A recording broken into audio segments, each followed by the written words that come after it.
അവള് അവസാനം അവനെ ആക്സെപ്റ്റ് ചെയ്യുന്നില്ല എന്നുള്ളത് അതാണ് അക്സെപ്റ്റ് ചെയ്യാത്തത് വളരെ ഭയങ്കര അടിപൊളിയായിരുന്നു. അവളുടെ സ്ട്രോങ് ആയിട്ട് തന്നെ അവള് നിൽക്കുന്നുണ്ട്. കാരണം നമ്മൾ എപ്പോഴും ഒരാളുടെ ശരിക്കുള്ള രൂപം നമ്മൾ കാണുന്ന അയാളെ ഒന്ന് പ്രഷറൈസ് ചെയ്താലാണ്.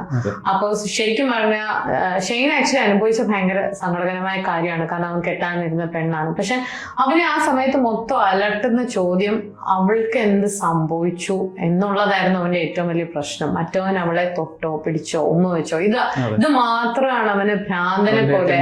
അവളാണ് അത് അനുഭവിച്ചത്. അവള് ആ സമയത്ത് അവനിൽ നിന്ന് എക്സ്പെക്ട് ചെയ്യുന്ന ഒരു കംഫർട്ട് അത് അവൻ കൊടുത്തിട്ടില്ല.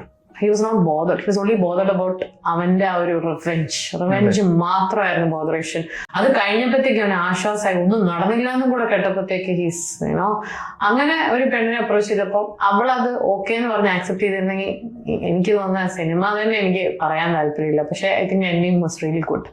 അസമയം എന്ന് പറഞ്ഞൊരു ടോക്ക് അവിടെ വരുന്നുണ്ട്. കാരണം അസമയം ആ ഒരു സാഹചര്യത്തിൽ അവർ പിടിക്കുന്നു എന്നുള്ളത്. അപ്പോഴും എങ്ങനെ പോയാലും നമ്മൾ ക്വീന്റെ സിനിമയിൽ ആ ചോദ്യം ഓർമ്മ വരുന്നത് അസമയം എന്താണ് ഈ പെൺകുട്ടികളുടെ അസമയം എന്ന് പറയുന്നത്. കാരണം ലോയിൽ എങ്ങും എഴുതിയിട്ടില്ല പെൺകുട്ടികൾക്ക് അസമയം എന്ന്, ആൺകുട്ടികൾക്ക് വേറെ സമയം, പെൺകുട്ടികൾക്ക് സമയം അങ്ങനെയൊന്നും പറഞ്ഞ് കൊടുത്തിട്ടില്ല. പക്ഷെ ആ അസമയത്ത് കുട്ടി ഇങ്ങനെ പിടിച്ചിട്ട് കുട്ടി ഇങ്ങനെ എന്ന് പറഞ്ഞ് വിക്ടിം ഷെയിം ചെയ്യുന്നുണ്ട് ആ കുട്ടീനെ. എല്ലാം കുട്ടിയുടെ തെറ്റാ, ഒരു കാരണവശാലും. ഇപ്പൊ അവിടെ ഒന്നും സംഭവിച്ചില്ല. ശരിക്കും പറഞ്ഞ ബോയ് ഫ്രണ്ട് ആയിരുന്നു. പക്ഷെ ബോയ് ഫ്രണ്ട് അല്ലായിരുന്ന ഒരു സിറ്റുവേഷൻ ആയിരുന്നു കപ്പേള അല്ലേ.